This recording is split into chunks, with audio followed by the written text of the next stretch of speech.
We talk about these numbers all the time, okay?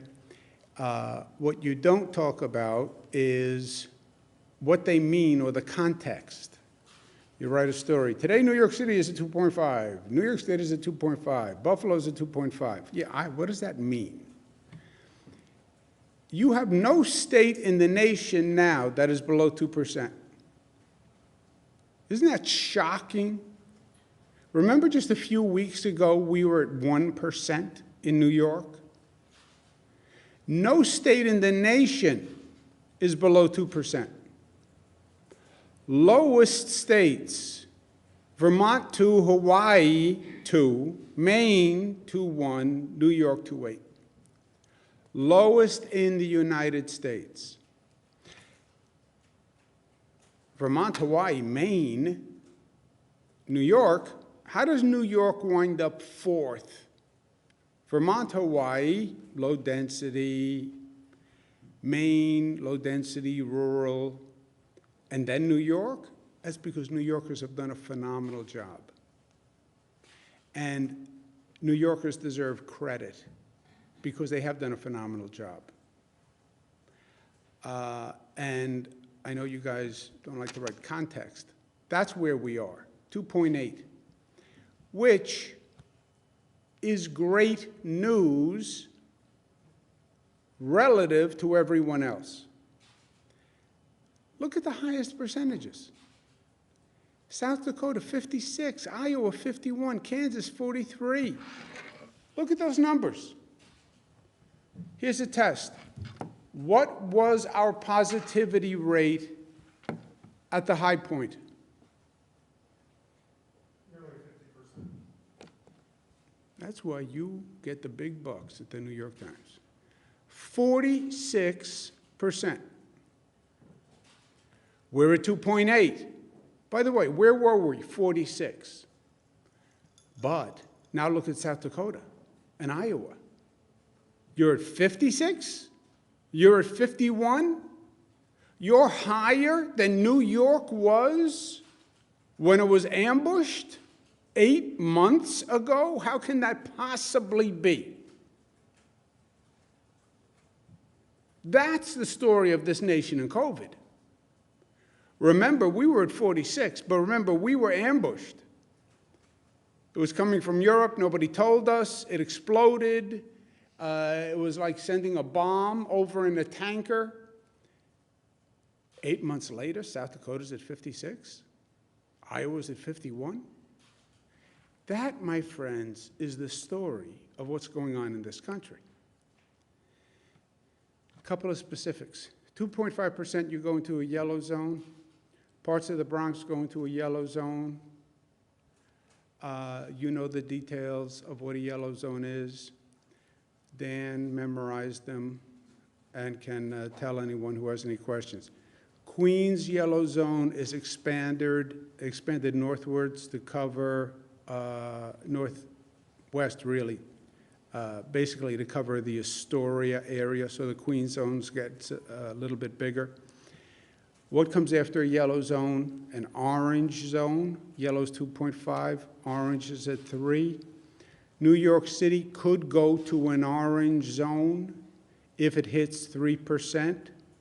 Okay, you're at 2.5. What comes after 2.5? 2.6. I know, if you're a wise guy. 3 is the next demarcation. You become an orange zone. What happens at 3%? Houses of worship, mass gatherings, business restrictions, dining restrictions, schools close. We've done a number of orange zones already. Brooklyn was an orange zone. Queens was an orange zone. Brooklyn was a red zone. Queens was a red zone. Rockland was an orange zone. Those are the rules of the orange zone.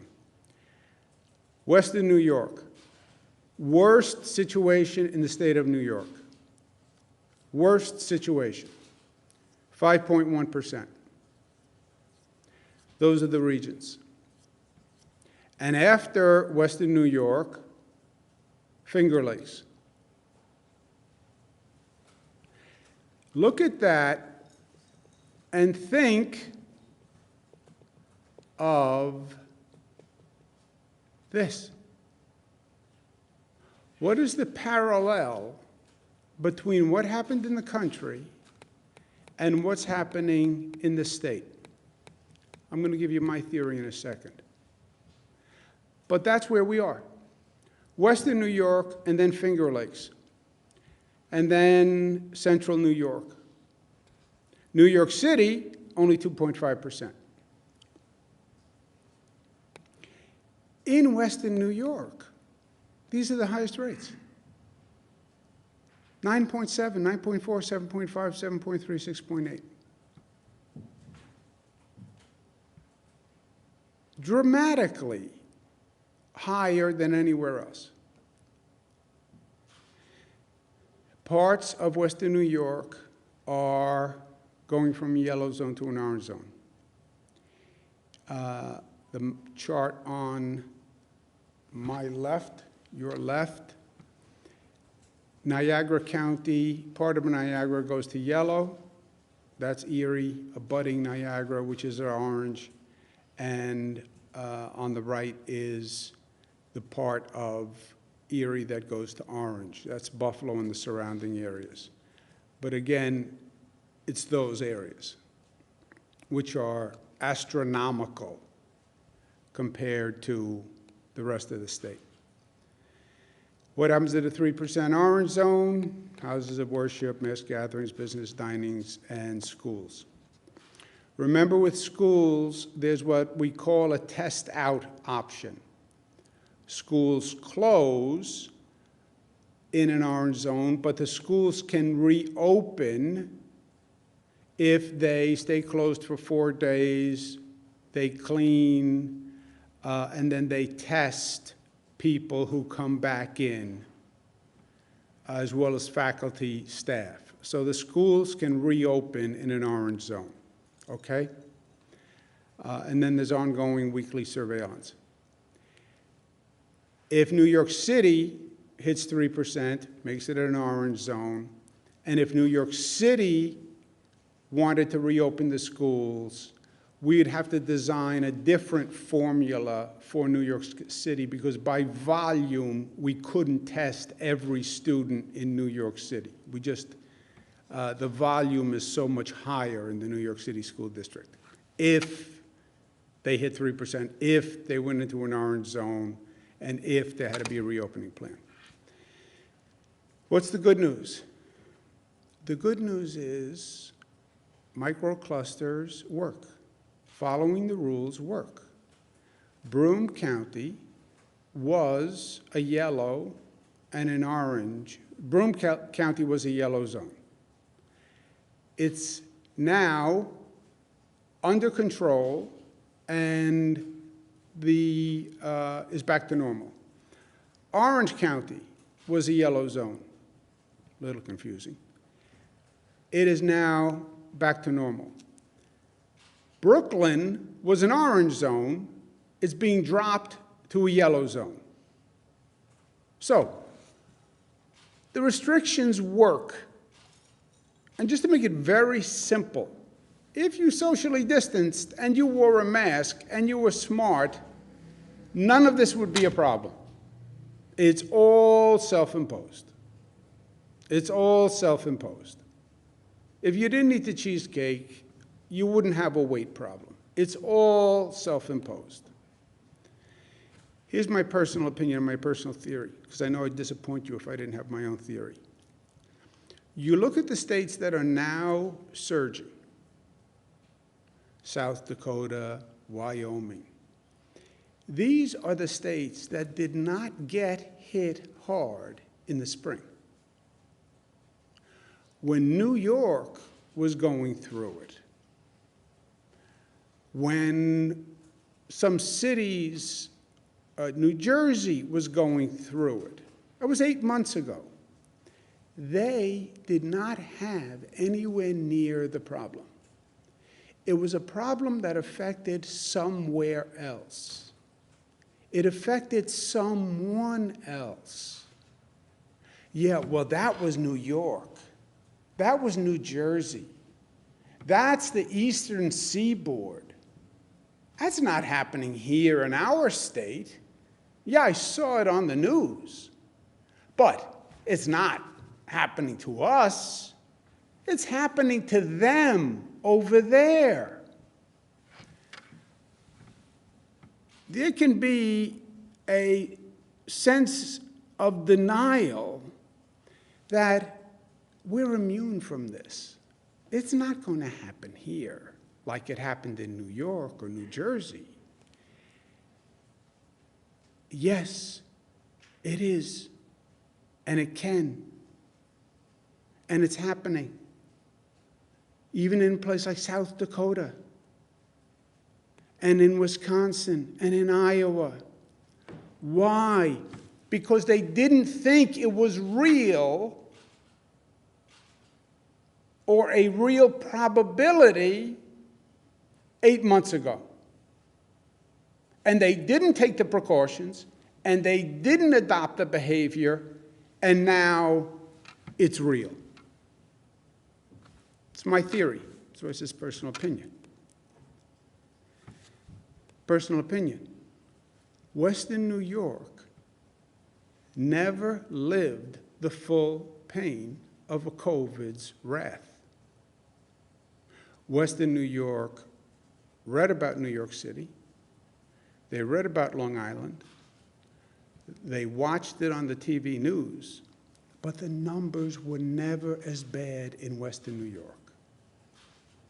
And you want people to change dramatically their behavior.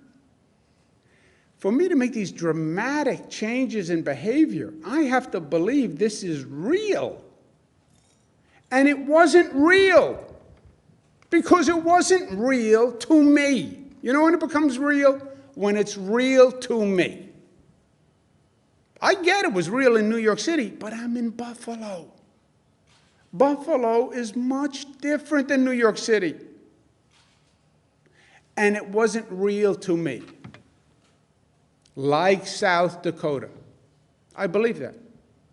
I believe they didn't have the same level of fear.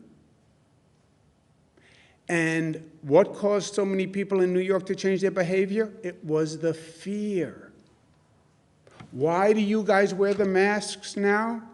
Oh, because you said we have to, there's a law that says. No, you wear the masks because you're afraid of COVID and because you're concerned about other people, but because you think it's real. Because it is real for you. Western New York never felt that same level of reality. Thanksgiving is coming up. Here's my next personal opinion and theory. You will see a tremendous spike after Thanksgiving. Tremendous spike after Thanksgiving.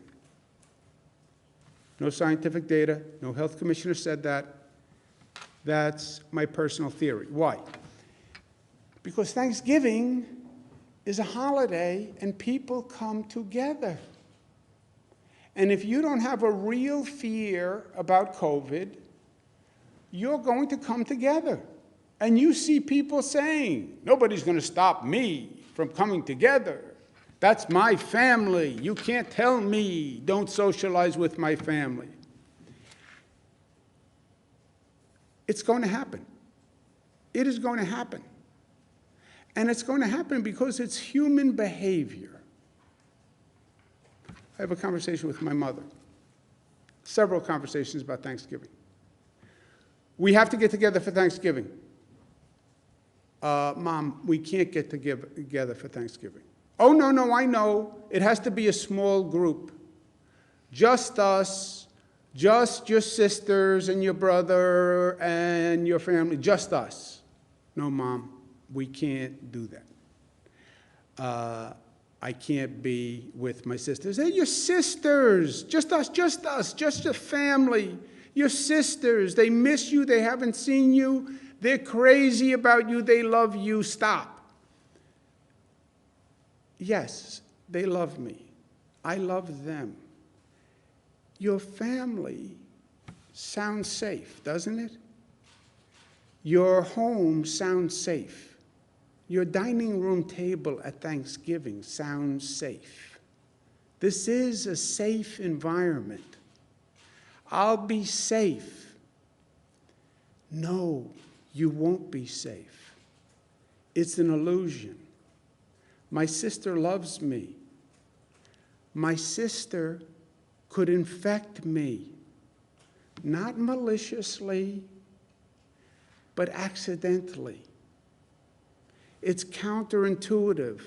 What I thought was the safest place and the safest situation, in my home, at my table, with my family. It can't be any safer than that. That's a dangerous situation. Canada, after Thanksgiving, number went right up. I've said this 150 times. It's going to happen because it's human behavior. I hear it with my own family. Be smart. I get it. I understand it. It's wrong. It's wrong. My advice on Thanksgiving, don't be a turkey. You don't want to be the turkey on Thanksgiving. You know what love is on Thanksgiving? I love you so much, and I'm so thankful for you that I'm not going to see you. That's how you show me you love me. I'm not going to see you. That's how much I love you. Questions? I'm a little unclear about New York City schools. The other day you said this is the city's decision, they have an agreement at 3%. Today you said, well, I might have to impose an orange zone and I might have to close the schools, which an orange zone does. So what's going on? Does the city still have the ability to close its schools? Are you now taking control and saying that you have the power to make this decision? And for the millions of parents who want to know, are the schools going to open tomorrow in New York City? All right. First of all, let's try not to be obnoxious and offensive in your tone, because you're 100% wrong. These laws have all been in effect for months. I've always said, we set initial parameters, and then the school district picked a percent within those parameters. New York City picked 3%. We announced the orange zone law over a month ago. I don't know if you were here or if you were paying attention, but that has been in effect for over a month. It always said, if by the state's numbers you hit 3%, the schools close. What's going on here is nothing that the law hasn't said for over a month. We then had the test out procedures. If you were paying attention, you would have known we closed the schools in New York City 2 weeks ago. Remember when we did an orange zone and a red zone in Brooklyn and Queens, and we closed the schools? Don't you remember that? It was 3 weeks ago. Okay, so what are you talking about? What are you talking about? You're now going to override. We did it already. That's the law, an orange zone and a red zone. Follow the facts. I'm still confused. Well, then you're confused. I'm confused, and Then I'll tell you what, Jimmy. Parents are still confused as well. The schools Oh, in New they're York not City confused. tomorrow. You're confused. No, I think Read parents the are law. very confused as well. Read the law, and you won't be confused. But Governor, Go ahead. following Jimmy's question, are the schools going to be open tomorrow? The schools are open by state law. But will they be open tomorrow? That's the question. I think Jimmy's correct in asking that question. I don't think it's obnoxious at all. Well, I don't really care what you think. Of course, you agree with him because you're in the same business with him. The schools, by state law, well, what is the answer to your question? But I guess What is the answer to your question? I don't know what the answer is. I'm Yes, you asking do. You said When last does the state close the schools? When you get to an orange zone, which you're suggesting could happen, but is not necessarily happening by tomorrow. So then what are you asking? You just answered your own question. the other week But on you one said. hand- on one Excuse hand- me. But on one hand, you have granted Bill de Blasio the kind of oversight of his schools, and there are rumors that the number in New York City will rise above 3%, which would trigger closing of schools. Now, you have just said that an orange zone could be in the offing for the entirety of New York City, which would also close schools, but your number is 2.5. So I guess just the point blank question is, are schools going to be open tomorrow in New York Let's City? do it again for you, because maybe gets confusing over the days and nights. Schools set their own, 700 school districts, they all set their own number. That's the number. Unless they fall into a microcluster. The microcluster overrides the local rules. Yellow, orange, red. If it's Buffalo, I don't even know the Buffalo closing number for schools. But the Buffalo schools close in that orange zone, right? Why? Because it's an orange zone and it's over 3%. Well, maybe Buffalo had a rule of 4% or 5% or 6%. I don't know, doesn't matter. If it goes over 3% in an orange zone, because now it's saying the decision isn't just about a school, it's about a school in an intensely infected community with a family that's infected and a candy store that has a high infection rate, on a bus route that has a high infection rate. So the microclusters override the normal locally set school infection rate. Why didn't you close the schools in Right? Erie County Excuse last me. week? You were over 3%. Excuse me, right? I understand the state law overrides the city's decision-making on this. I do And no, understand. not city. Any local school district, so it just happened in Buffalo, any local school district in a microcluster zone, because that's now a highly infected zone. The schools can remain open in an orange zone, but they have to do additional testing. Understood. On a larger point, when you're talking about microclusters, those are obviously supposed to be kind of limited geographic areas. New York City is obviously not a limited geographic area, nor is it a limited population center. How would that qualify as a microcluster? Why is that not just a regional Microcluster is not spatially defined. Microcluster was as opposed to statewide action or regional action. But is that not a region, New York City, with 9 No, million people in it? Long Island and Westchester would be within the region. So microcluster was, I guess your point about the connotation of micro. Well, because you said that there are 10 regions in the state, and one of those regions is New York City. So if you're going to shut New York City down to an extent with lesser restrictions under an orange zone, that is by ipso facto a regional shutdown, is it Well, not? yeah, but the micro is to distinguish from statewide or normally region-wide. So Erie is not, we're not doing all of Western New York. It's a micro zone. We're not doing Chautauqua, we're not doing Cattaraugus, et cetera. It's a micro zone.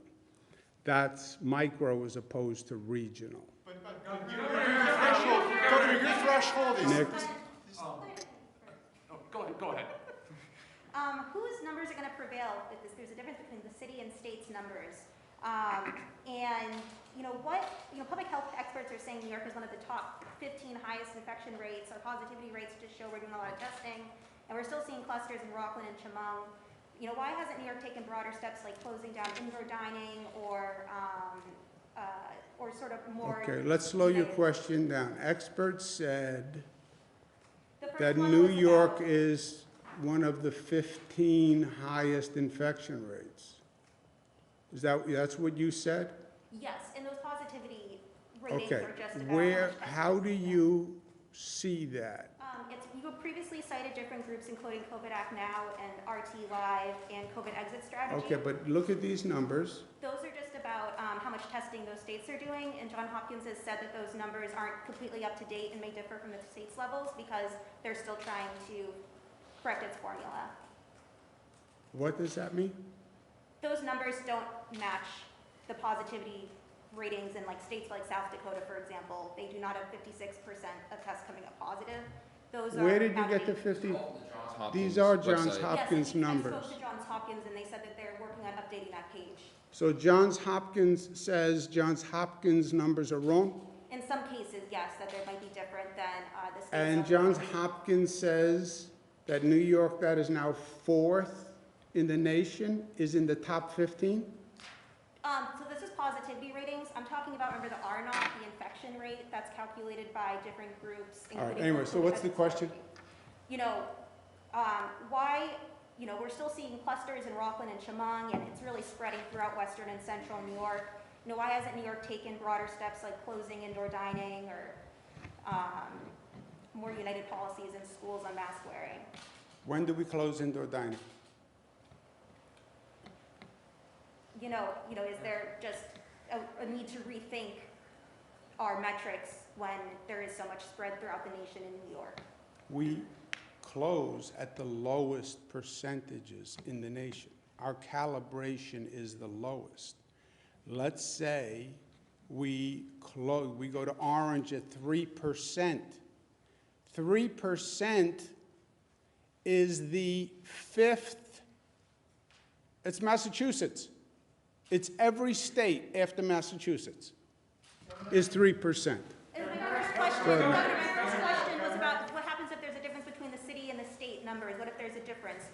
Whose numbers override? If New York City says our numbers show it's 3% and yours say 2.5, who's? What's the answer to that question? I don't know. Oh, you don't know No, that the it- state law governs? So state law would override the New York City's numbers if they say their numbers are You don't higher? know that the state law governs? I'm asking just what would happen in this case. You don't know that the state law governs? We've had this conversation 1,000 times. State law governs. Except on schools, we left it to the local districts besides the orange zone, which is a state law. So local school districts pick the percentage, 2%, 5%, 7%, whatever they pick. Their law governs on that. So New York City's law is they close at 3. There's a differential in some of our numbers, which is due to the timing of the numbers, which is complex, but it's really irrelevant. So some cities will say, or counties will say, their numbers are different than state numbers. We say 2.9, they say 3.2, et cetera. On schools, their numbers govern because they had the ability to set their number. But on anything that has a state law, obviously the state governs. Nick? On the county sheriffs, they say that they will, some county sheriffs say they will not be enforcing the 10-person limit on gatherings in homes. And also on the issue of pay raises for the legislature and some state officials, they will not be getting them this year. I know your pay raise is kind of separate and apart from that. What's the status of your pay raise going into effect for 2020? I'm going to give my pay raise to you because I think you have done an extraordinary job as a journalist this year. I don't think that's true, but go ahead. Which part don't you think is true? Do you think part A or part B is not true?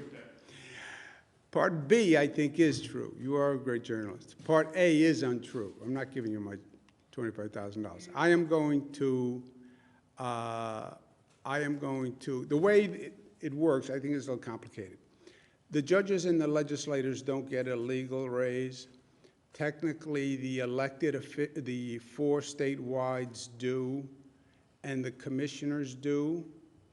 I'm going to ask them to defer their raises and not take a raise, given the overall financial picture, for the same rationale that we didn't do a raise. I understand there's a disconnect in the law, but I'm going to ask the commissioners, myself, the other electeds, not to take a raise this year. And then I'll do an EO to that effect.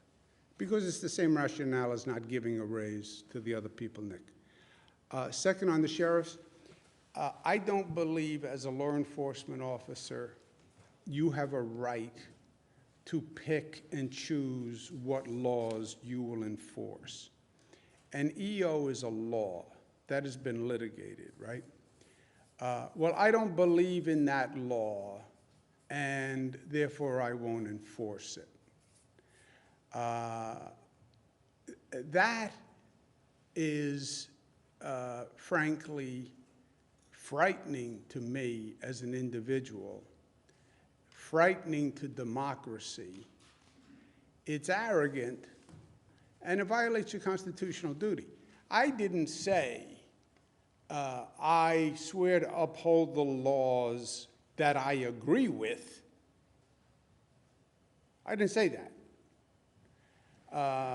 If I don't agree with the law, then I'm not going to enforce that law.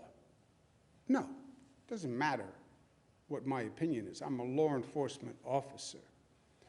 I enforce the laws.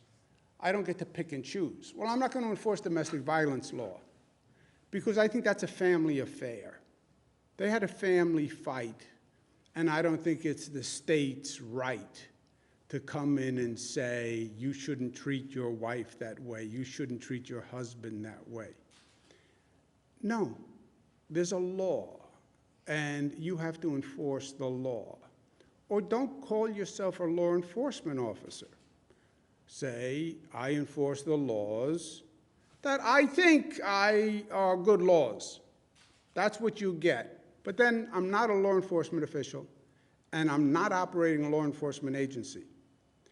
And that has consequences too. But that's what I think. Last question, Big John.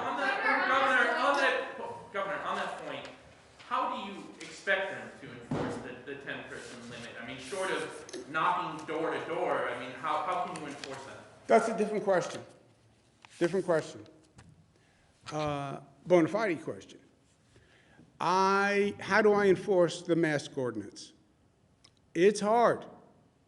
A lot of people don't wear a mask. What do? Do I go up to everybody who's not wearing a mask? How do I do that? Good question. That is different than saying, I'm not enforcing a law because I don't agree with it. I don't recognize that law. I don't recognize it. I refuse to recognize that law. It violates my political belief, and therefore, I don't enforce it. Literally, I had a conversation with a law enforcement officer at one time who said, I think domestic violence is a family matter. I said, what? He said, well, it happens in a home. It's a family affair. I don't think it's the state's business to come in and say how a husband and wife should treat each other. Look, maybe that's a theory. I think it's repulsive, but it's not up to you. It's a law. But is there a way, I mean, so it is a separate question, you know, it is different from saying, I'm not going to enforce it, but the question of how do you enforce it, what would you suggest? That's not what they said, and that was not the question. That's what I'm asking. Okay. That's what I'm asking. How would you suggest to them they enforce it? Or is it only something you could do after contact tracing after the fact? Well, no, you could if you wind up in a circumstance. I mean, nobody's saying knock on doors, count heads, right? But you come across a gathering for one reason or another, and there's 20 people there. You say, this can't happen. By the way, how did we get there? And also, by the way, states all across the nation are doing this. This is like not a novel New York law. Do me a favor, see how you can look at how many states have the 10 or more? Jersey has it, Connecticut has it, California has it. You know where it's spreading now? That's why on my personal theory here, people change their behavior. It's less in bars and restaurants. It's still there. But they've migrated to home gatherings. That's why we call it living room spread, family spread. That's why I think Thanksgiving is going to be terrible. Because they said we can't hang out in the bar, we can't go to a restaurant. Let's go to your house. We'll watch the Bills game.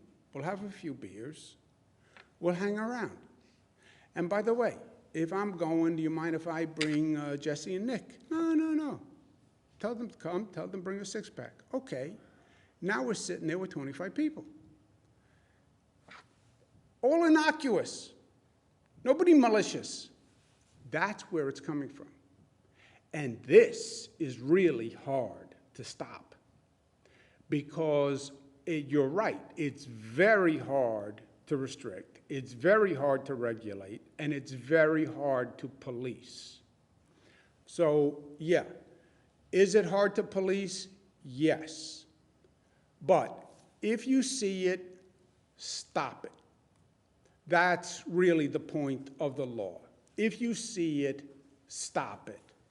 Don't invade privacy. Don't do any of that. But if you see it, stop it. Which is different, John, than saying, I just refuse to enforce that law because I don't agree with it. That, I believe, violates that person's constitutional oath. I don't believe that person is a law enforcement officer. I believe that person should not be certified as a law enforcement officer. I don't want a law enforcement officer who says, I'm only enforcing the laws that I like or that I think should be enforced. By the way, a lot of police officers don't wear a mask. Well, how are you supposed to then enforce other people wearing a mask when they see you not wearing a mask? I violate the law, but you can't. No. Nobody said you were above the law. Well, I'm a cop. I can have a couple of drinks and drive home, and if a buddy of mine stops me. No. The law is the law. And nobody is above it. It's the only way it works. And this living room spread is the new problem. And it will go up after Thanksgiving. And you will see orange zones and increased positivity after Thanksgiving. I'll wager you on it today, and you're going to see more dramatic action, and then it's going to get worse, because what comes next? Christmas, Hanukkah, Kwanzaa, and that's going to be the problem. Thank you, guys. Thank you.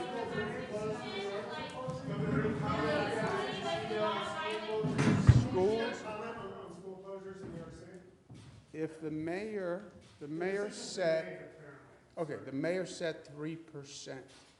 If the schools hit 3% in the city, I expect the mayor, who has said 57 times, if they hit 3%, we will close them. That is in conformance. The Chancellor has said that will happen. I'm asking for reaction to that schools will be closed in New York City. Oh, I'm sorry, say that again? The Chancellor has announced to principals that schools will be closing temporarily in New York City. So the mayor's saying it hit 3%? The Chancellor has said that in emails to principals that the schools will be closed temporarily, yes. So I just wanted a reaction from you, the states. But that is what the mayor has always said. And remember, it's not, the mayor said, when I say the mayor said, it's not technically accurate. We went through a very formal process where I said consult with the parents, make them part of it, have web chats, have webinars, because you can't just by fiat say the school's open or the school's closed. It only works if the parents are willing to send the children. So make it an inclusive collective process. I mandated that the school district consult with the parents and have webinars, et cetera, and answer all the questions. So that 3%, the mayor set, in my opinion, in a collaborative with the parents. And that was the agreement, and the agreement should be honored. So, and if it is 3%, then I understand exactly. I understand the mechanics of it, but my question for you is like the closing of New York City schools, what does that say about the state's broader progress? You have touted the state's progress for months and months and months. This would appear to be a setback. How do you feel about that? I mean, your microcluster strategy is not working at this point to curb the statewide spread. What do you have to say about that? Yeah, well. Are we having broader restrictions at this point? Yeah, I mean, the cluster strategy has largely failed. Let's not talk your characterizations, okay? And your adverbs. Let's talk fact. I love talking about it. The whole world is going up, right? The whole world. Every state in the nation is going up, right? So success becomes what? How you're doing relative to everybody else. That's what success becomes. Success is not, are you defying reality? Does that mean more statewide closure? Excuse me. Are you defying reality? It's how are you doing compared to everybody else? We are 4th in the United States of America. Come to me with anything else that we're 4th in the United States of America after having had the highest infection rate in the United States of America. New Yorkers are doing a great job, and don't demean them, because the entire world is going up. It's disrespectful to New Yorkers. Of course they are, because they're going up on the world. If you're on the planet, the cases are going up. The question becomes, how are you doing relative to everyone else? And New Yorkers are doing better than everyone else. That is a fact, not your opinion. Absolutely. Thank you. New York City's